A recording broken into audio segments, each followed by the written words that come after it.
buenas noches. Dios les bendiga. Siempre haciendo un llamado a la reflexión a través de las Escrituras.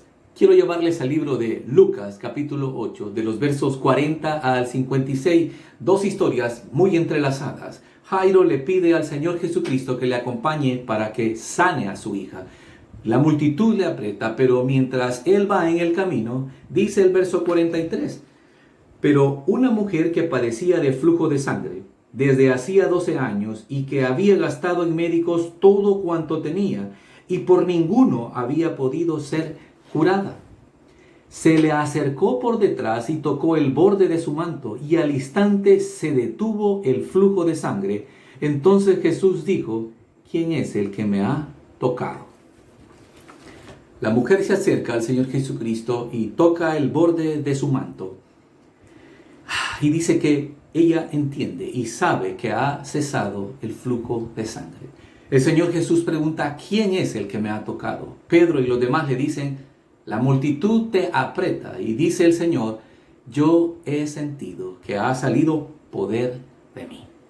Siempre que vamos a este pasaje decimos con toda franqueza: esta mujer tuvo fe. Y todos debemos de tener fe. Y si tenemos problemas por años, debemos de luchar y tener fe, así como esta mujer. Y es cierto, pero la Escritura dice algo más que eso.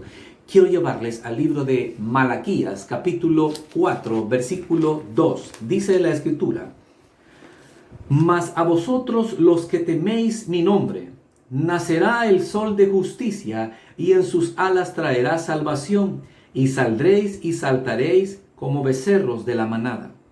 Vuelvo a leer: mas a vosotros los que teméis mi nombre, nacerá el sol de justicia, y en sus alas traerá salvación. Hablando de el Mesías, hablando qué haría el Mesías y cómo el pueblo de Israel iba a saberlo. Y esto se cumple en el Señor Jesucristo. Jesús es el sol de justicia. Los textos los pondré y los podrá leer para confirmar que Jesucristo es el sol de justicia y que en él se cumple. Pero ¿cómo se cumple lo de las alas?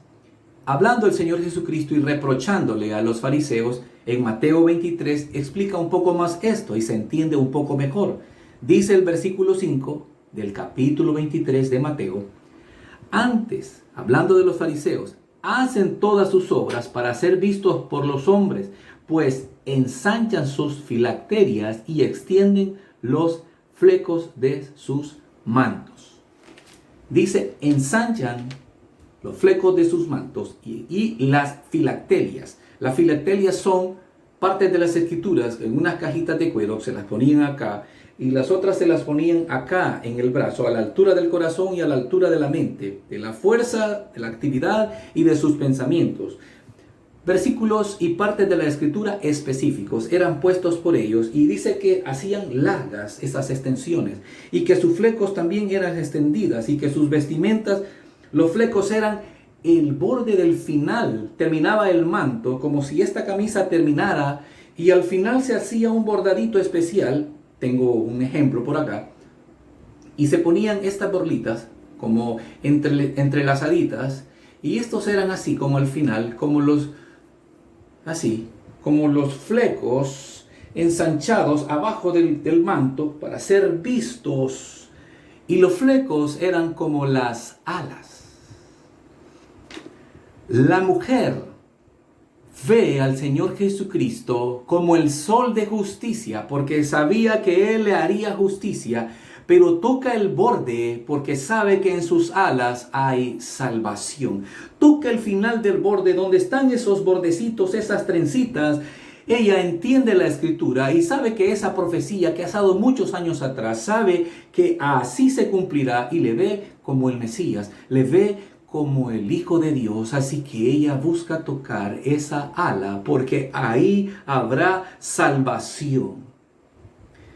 Dice, volviendo a Lucas, en el versículo 48, y él le dijo: hija, tu fe te ha salvado, ve en paz. Aquella mujer obtuvo la salvación. Aquella mujer le vio como el Hijo de Dios, como el Mesías. ¿Cuál es la reflexión que yo traigo a mi vida y que la comparto? ¿Cómo estamos viendo nosotros al Señor Jesucristo? ¿Será que le estamos viendo como el Hijo de Dios? ¿Nos estamos postrando ante Él con fe, reconociendo que Él es el camino, la verdad y la vida, como lo dice el libro de Juan en su capítulo 14? Uno de sus discípulos le dice en el versículo número 5, le dijo Tomás: Señor, no sabemos a dónde vas. ¿Cómo pues podemos saber el camino? Jesús le dice: Yo soy el camino, la verdad y la vida. Nadie viene al Padre sino por mí. La evidencia de que hemos creído y que le honramos y que le vemos como el Hijo de Dios está en el versículo número 23 del capítulo 14 de Juan.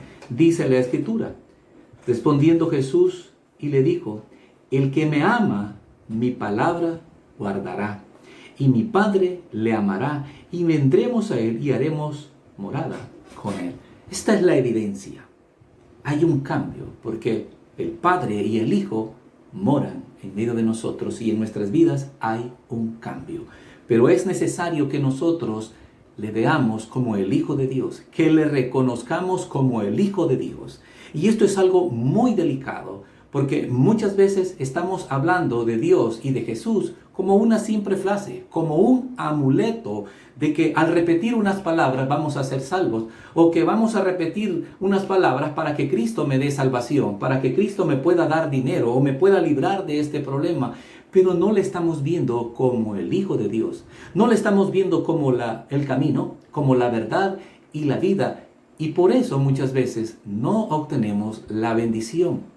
Porque no estamos creyendo, solamente estamos repitiendo las cosas, estamos repitiendo los textos, pero no estamos analizando ni viviendo lo que creemos. La evidencia de que lo que hemos creído es real en nuestras vidas está en estos versículos. Juan capítulo 14 versículo 23 dice que guardaremos su palabra y entonces el Padre y Jesús vendrá y morará con nosotros. Nuestras vidas serán diferentes. Dios les bendiga y espero podamos reflexionar siempre en su palabra. Buenas noches.